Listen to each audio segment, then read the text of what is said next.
morning. Today is another one of our first fives. Today we're looking at this text from 2 Corinthians chapter 4. What we find in this text is Paul is inviting us into a unique way of life, a way of living in which we trust our whole selves to Jesus.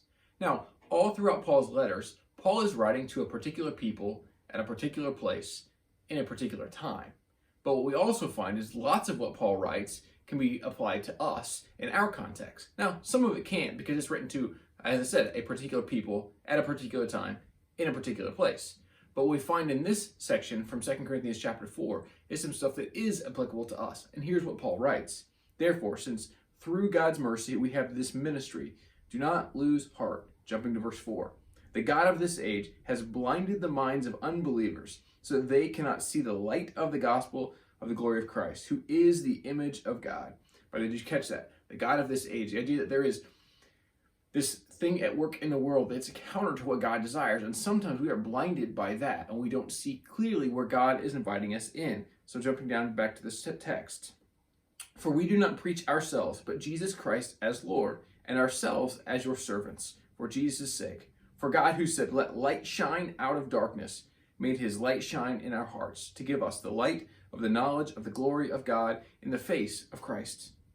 But we have this treasure in jars of clay to show that this all-surpassing power is from God and not from us. Did you catch this? So far, it's about what God could do. It's why he uses this image of jars of clay, because jars of clay are not that strong, right? If you throw a jar of clay against a wall, it's going to burst and destroy. But what if there's something beyond ourselves, beyond the jar of clay, that is molding it and shaping it and keeping it together? We are hard pressed on every side, but not crushed, perplexed, but not in despair, persecuted, but not abandoned, struck down, but not destroyed.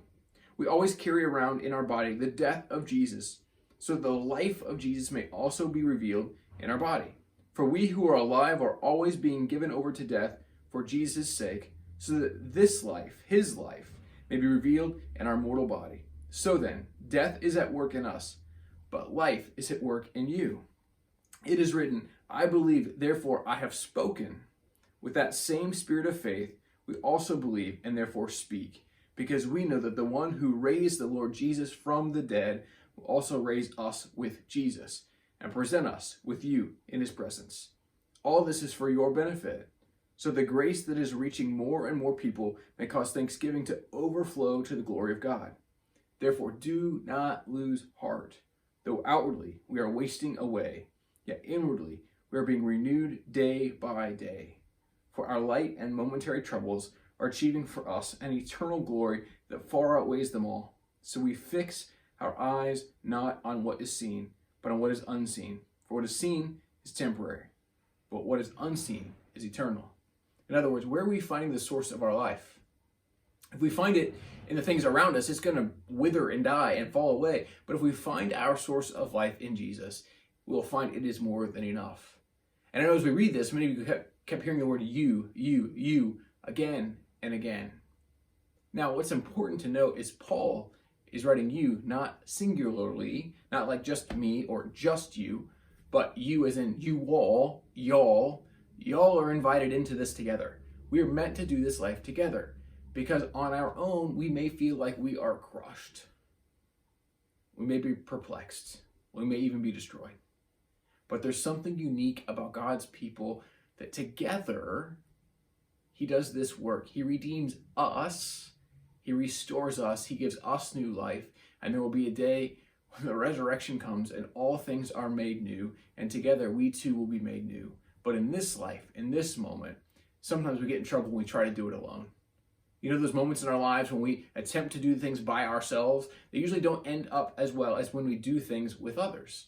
And this is the challenge of the church. And this is why Paul is writing to the church.